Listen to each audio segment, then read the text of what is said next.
Morning, dear students. Today, the topic which we are going to discuss in video is about the 2017 classification system, periodontal disease and conditions, and its clinical implementation.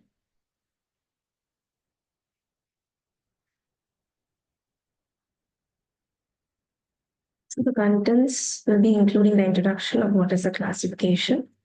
Then we'll see about 1999 classification, followed by 2017. What are the key changes? How is staging and grading done? And then in the next video, we'll see about the implementation of this 2017 classification in your clinical practice and how to establish the diagnosis. Okay. So this topic is divided into two sessions.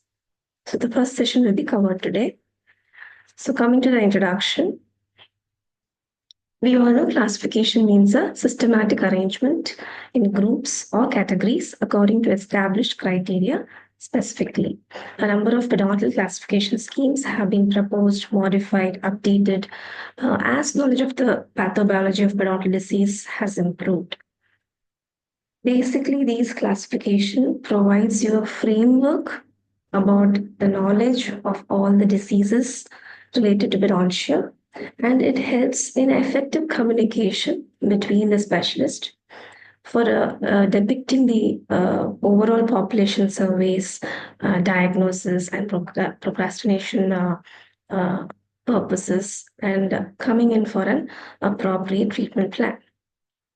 So, reviewing back our classification system, which was being used for a long time, is 1999 classification of periodontal disease. This has 8 subcategories. The first category is gingival disease. The second category is chronic periodontitis. The third is aggressive periodontitis. Fourth is periodontitis as a manifestation of systemic disease. Then fifth is necrotizing periodontal disease. Sixth is periodontal abscess. Seventh is periodontitis in combination with anodontic lesions.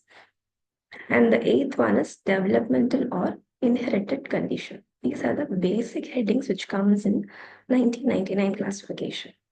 Each of the headings are subdivided into various subclassification. It's a very vast classification, which we have been following even till now. Some places we are following the old 1999 classification only.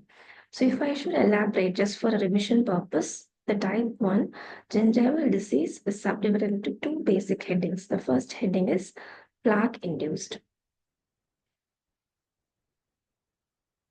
Okay. Under plaque induced, you have again some headings. So I don't want to read all those things again. You can see in the screen. It has gingivitis associated with dental plaque only. Gingival disease modified by systemic factors, gingival disease modified by medications, gingival disease modified by malnutrition.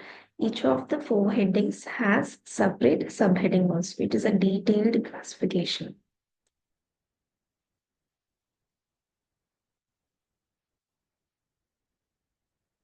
Under the second subheading of gingival disease, it is non-plaque induced gingival lesion. In this, it has 8 headings. The first one is gingival disease of specific bacterial origin, then gingival disease of viral origin, gingival disease of fungal origin, gingival lesion of genetic origin, gingival manifestation of systemic conditions. Then it comes traumatic lesions, foreign body reactions, and other otherwise specified. If it is not otherwise specified, comes under the 8th category. Now, the second heading was chronic periodontitis. Under this, you have localized and generalized. Third was aggressive periodontitis. Again, it is divided into localized, generalized. Fourth was periodontitis with systemic diseases. Systemic diseases, it can be associated with hematological disorders or any genetic disorders, or again, it comes under not otherwise specified condition. Type 5 is necrotizing periodontal diseases. Under this, everything will come. Then comes type 6, which is abscess. Abscess of periodontium, we have 3 types: gingival, periodontal, and pericoronal. Then is seventh one is periodontitis in combination with endodontic lesions. It's again a vast topic. Then is eighth subheading, that is developmental or acquired deformities and conditions. It has four subdivisions. The first one is localized tooth-related factors that modify or predispose to plaque-induced gingival disease or periodontitis. Second is mucogingival deformities and conditions around the teeth. Then you have mucogingival deformities and conditions on edentulous ridge. The last one is occlusal trauma. So these are the elaborate description of your 1999 classification. It's very important, vast, but then now it is changed to 2017. Why? What happened? In 2017, there was a joint conference between European Federation of Pedontology and American Academy of Pedontology. All these years, both of these associations had separate classifications. But then they wanted to unite together and form a unified classification that should be followed worldwide for an easy communication purpose. So they had a conference in 2017, and for the whole year they have jotted out a lot of things. And by the end of 2017, that is in 2018, the classification was released for public. What was the speciality of this classification is that this 2017 classification of periodontal disease is distinguished for the severity and extent of periodontitis disease. It also elaborates patients' susceptibility for periodontitis. And based on this classification, it is easy for us to know the current periodontal status and the percentage of bleeding or probing of each individual. So these are the key factors in this new classification that enables the clinician to uh, treat the patient more efficiently and diagnose the case also more efficiently. This is your 2017 classification. It is simplified into two main headings. The first one is periodontal disease and conditions. The second heading is the peri-implant disease and conditions. Under the first heading, you have mainly three headings to know. The first one is periodontal health, gingival disease and conditions. Second is periodontitis.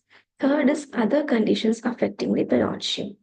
Under the first heading, that is periodontal health, gingival disease and conditions, you have periodontal health and gingival health, gingivitis, which is dental biofilm induced, gingival disease, which is non-dental biofilm induced. Under periodontitis, you have necrotizing periodontal disease, periodontitis as a manifestation of systemic disease. Under the third heading, that is other conditions affecting the periodontium, you have systemic diseases or conditions affecting the periodontal supporting tissues, periodontal abscess and endodontic periodontal lesions, mucogingival deformities and conditions, traumatic occlusal forces, tooth and processes related factors. These are the periodontal related disease and conditions. Moving on to peri-implant disease and conditions, which was the first time we are introducing peri-implant disease and condition in the classification system, is in 2017. They have broadly classified the diseases and conditions into four categories. The first one is peri-implant health, peri-implant mucositis, peri-implantitis, peri-implant hard and soft tissue or tissue deficiencies. This is the first classification which try to explain in detail about the healthy status of a periodontium as well as peri-implant tissues. So that's why it's very important. This is the basic outline of your classification. Further, when we are going to elaborate, I'll just read out so that you will understand. Under periodontal health and gingival health, you have clinical gingival health on an intact periodontium. Gingival, that is clinical gingival health on a reduced periodontium. It has two categories. It can be a stable periodontitis patient or a non-stable periodontitis patient.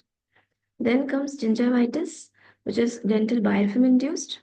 It can be associated with dental biofilm alone or mediated by a systemic or local risk factors, drug-influenced gingival enlargement.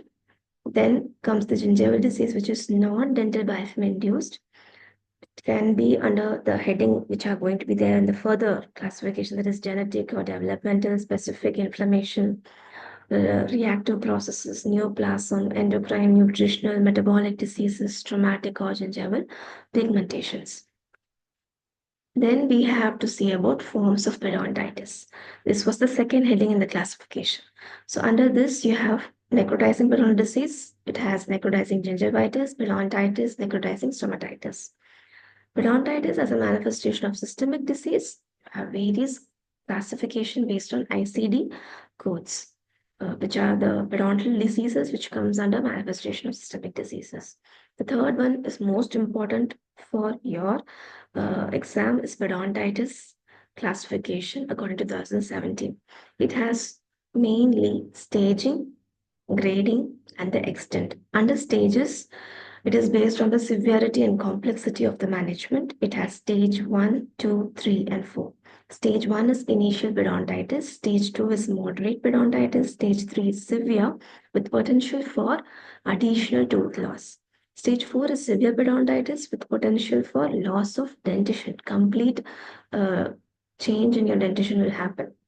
Extent is again, external distribution is like previous classification. It is based on the localized, generalized, molar, and system distribution. That's what you'll see in this again. Grading is a new concept.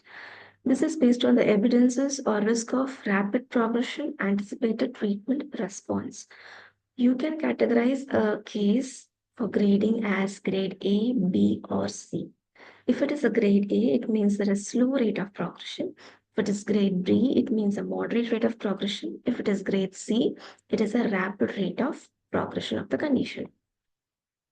This is the third heading under periodontal disease and condition, that is periodontal manifestation of systemic disease and development and acquired conditions. Under this, you have systemic disease or conditions affecting the periodontal supporting tissues. Then you have other periodontal conditions like periodontal abscess, endodontic periodontal lesions. Then you have mucogingival deformities and conditions around the tooth. It can be based on gingival phenotype, gingival or soft tissue recession, lack of gingiva, decreased vestibular depth, aberrant frenum or muscle position, gingival excess, abnormal color, condition of the exposed root surface, traumatic occlusal forces. Under traumatic occlusive forces comes primary occlusal trauma, secondary occlusal trauma, orthodontic forces. In case of processes and tooth-related factors that modify or predispose to plaque-induced gingival disease or periodontitis, you have localized tooth-related factors, localized dental prosthesis-related factors. These are the explanation of your classification. And this heading, which is new in 2017, is peri-implant disease and condition. Under this heading, you have peri-implant health, peri-implant mucotitis, peri-implantitis, peri-implant soft and hard tissue deficiency. These four headings should remember. So the key changes in your 2017 classification from 1999 are introduction of gingival health condition, which is added in your new classification. Introduction, that is necrotizing periodontal disease of bacterial origin is added in non-plaque induced gingival condition. Linear gingival erythema is removed from your fungal disease. Viral disease were elaborated extensively in newer classification. Then gingival pigmentation, like drug-induced gingival pigmentation, amalgam tattoo, was introduced in newer classification. Aggressive and chronic periodontitis, the term is removed and all together they are put in a single category as periodontitis. Further, periodontitis can be classified based on staging and grading. Then interproximal attachment loss is a new term which is introduced in this classification system. And the periodontal biotype word is replaced by periodontal phenotype. Traumatic occlusal forces, replacing the term excessive occlusal forces. Biological term is replaced with supracrustal attachment. A new classification for peri-implant health, mucositis, and implantitis is added in this classification. So these are the key changes in 2007 classification from your 1999 classification. More important for us in our clinical practice is to know about the staging and grading of the condition. So we're moving with the detailing of staging and grading. In case of staging, you require two components: severity of the disease at time of its presentation, plus the complexity of the treatment required. Under grading, it has three factors to be influenced. First is information about the biological characteristic of the disease. Second is the rate of progression. Third is risk evaluation. Under these each headings, you have certain values to be memorized so that it will be easy for us to classify the disease. Okay, we'll see each of the table which is needed for staging and grading. This is the table which is required for staging. So under this, if you can see, you have stage 1, stage 2, stage 3, stage 4. For staging, as we saw in the previous slides, we need to know about the severity and the complexity. Under severity, we have to know about incidental clinical attachment loss, radiographic bone loss, and tooth loss. Based on these three headings, if it is going to be a stage 1 incipient periodontitis, the clinical attachment loss will be 1 to 2 mm. But in case of stage 2, it will be 3 to 4 mm. In case of stage 3, it will be more than or equal to 5 mm. In case of again stage 4, it will be more than or equal to 5 mm. Second category is radiographic bone loss. In case of stage 1, it will be less than 15%, that is extending in the coronal third. 15 to 33% in stage 2. Stage 3, it is extending to middle third of the root or beyond that. In case of stage 4, it will be extending to middle third of the root or beyond. Then comes tooth loss, which is due to periodontitis, not because of any other reason. The tooth loss should be because of periodontitis. In case of stage 1, stage 2, there won't be any tooth loss. You will just have clinical attachment loss and radiographic bone loss. Case of stage 3, there will be tooth loss because of periodontitis, but it will be less than or equal to 4. If the tooth loss is more than 4, that is 5 or above, it will be stage 4. Okay, tooth loss is the one which is going to differentiate stage 3 and stage 4. This is based on severity. Coming to complexity, stage 1 will have maximum probing depth of 4 mm. Mostly it will be horizontal bone loss. Stage 2 will have probing depth more than or equal to 5 mm, mostly 5 mm, because we have seen initially clinical attachment loss as 3 to 4 mm. So it can have 5 mm probing depth, mostly of horizontal bone loss. Stage 3 will be having, addition to stage 1 and 2 features, you will have more depth of pocket, that is 6 mm. You can have vertical bone loss also. For occasional involvement of class 2 or 3 is also possible. You may have moderate ridge defects as well. In case of stage 4, additional to your stage 3 features, you may have need for complex rehabilitation due to masticatory dysfunction, secondary occlusal trauma, which will cause increased tooth mobility, severe ridge defects, bite must be collapsed, drifted, flaring, and the opposing teeth which is remaining may be very, very few. So these were the complexity features of stage 1, 2, 3, and 4. Apart from these two categories, you should know the extent and distribution of the disease that we have already again seen. It is based on localized or generalized. If it is localized, it means it is because of less than 30% teeth which is involved. If it is generalized, it is because of the more than 30% teeth involved, or you are going to have molar or incisor pattern. Then what you have is grading of periodontitis. Under grading, we have seen three grades are there: grade A, B, and C. So the primary criteria is direct evidence of progression or indirect evidence. Direct evidence is based on the radiographic evidence if you have. If you have radiographic evidence of a patient who is reported to your clinic, the previous radiographs, you can compare the previous X-ray and the X-ray which is taken at present, and you can evaluate the bone loss which has happened before and now. in due course how much bone loss has happened, that you can measure. But if you don't have a history or a old OPG or bone loss record, the patient has come without any records, then it is very difficult for us to evaluate the bone loss easily. In that case, we have to check for the tooth loss. I hope it is understood. So that difference in detailing a patient comes as direct evidence and indirect evidence. In case of direct evidence, you're going to check for the radiographic bone loss. If in the past 5 years there is no loss of bone, it will be coming as slow rate grade A. If there was 2 mm of bone loss over the 5 years, it is moderate rate of progression grade B. If more than 2 mm of bone is lost, it is rapid progression and it is grade C. And the duration of evaluation they have given is 5 years if you have a previous X-ray. So the X-ray must be taken before 5 years. If a patient is regularly coming to you, then it is possible. But most of the patient doesn't come regularly to us. So in that case, we have to go with indirect evidence of progression. In that case, you will check for percentage of bone loss by age and case phenotype. Under percentage of bone loss, if it is less than 0.25 mm, it is grade A.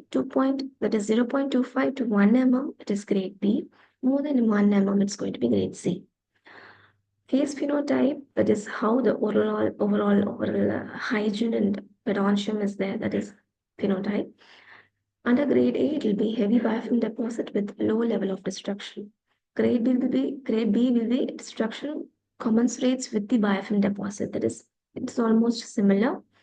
Grade C will be destruction exceeds the expectation given biofilm deposit. Specific clinical pattern suggestive of periods of rapid progression, early onset of the disease is all present in case of grade C.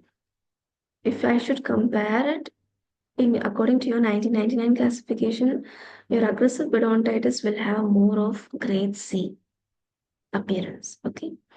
Coming to grade modifiers, this is most important among the classification table, is modifier factor. That is risk factor. This factor will change your diagnosis completely. In case your patient is going to have smoking habit or not, will differentiate the grading completely. If he is going to be a non-smoker, the grade won't change. But if he is going to smoke 10 cigarettes per day, the grade will increase. It becomes grade B.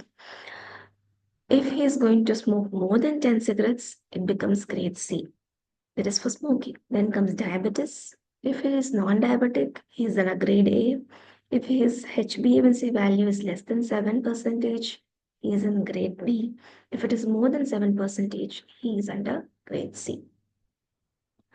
I hope you are getting familiarized with this topic of staging and grading. So when you take this 2017 classification and when you want to diagnose a patient, you have to follow 3 steps. The first step is going to be full mouth probing depth clinical attachment loss evaluation. And then full mouth radiographs must be taken. Missing tooth must be written completely. All these things must be recorded in the patient. This is the step 1. Coming to step 2 is establishing the stage. Stage assigned based on severity, complexity at most affected site.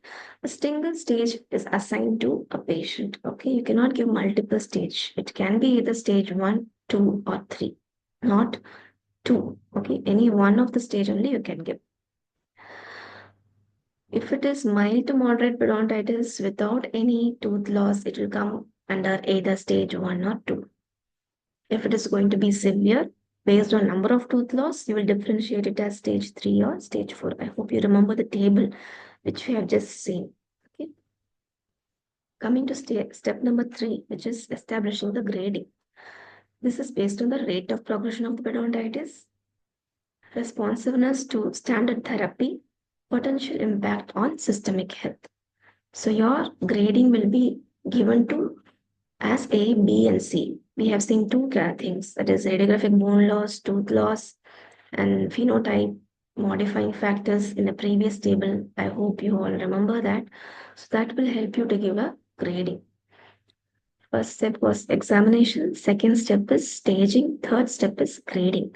So these three factors are important for writing your diagnosis.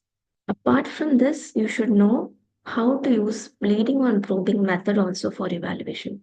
That we will see under the next classification or next video on the same topic, because this itself I think is too much. We have already seen 1999 classification. We have discussed about 2017 classification also.